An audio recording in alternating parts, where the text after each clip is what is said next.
Pageling wanti warsa Republik Indonesia kaping pitung dasa kali mejantan sampun nampak mengkudang gagam kejantanang presida ngaunang kerajaan NKRI. Para yowana kapiang jengah sahanin capang rasa nasionalisme.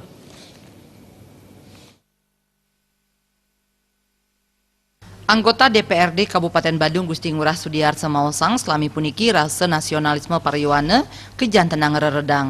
Kewentenan kelompok radikal Sanima Pikayun ngaunang kerajaan NKRI ngawinang yowana ring pedesanan keabtiang jengah mesikian nyaga kerajaan NKRI. Rasa jengah yowana kejantanang saking makudang parikrama ipun sekadi nganggen busana sani medaging sasuratan NKRI harga mati.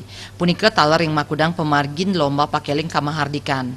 Bendesa adat legian puniki nuwekang sani pinih mabuat ring satungil akomodasi pariwisata patut kedagingin pepayasan sani nyihnayang kamahardikan RI. 16, 17, 18 bila perlu nanti setiap hotel, restoran nanti menghias juga gapuranya dengan janur. Jadi ada ciri khas Bali, kemudian ada juga atribut merah, lambang merah dan putih, warna merah dan putih menghiasi wilayah Kuta. Nah, itu yang kita inginkan.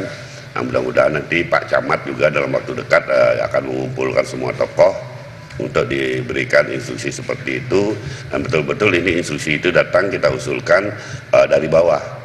Jadi dari Bendesa yang mengusul kepada Pak Camat sebagai penguasa wilayah untuk menginstruksikan kepada seluruh pengusaha yang ada di wilayah Kecamatan Kuta kembali menyemarakkan momentum 17 Agustus ini sebagai hari kebangkitan nasionalisme. Gusti Ngurah Sudiarsa ngawawahin narkoba taler mangde kaluputang pisan saha kewentenan awig-awig ring desa keabdiang presiden nambakin kewentenan narkoba ring Bali. Jaya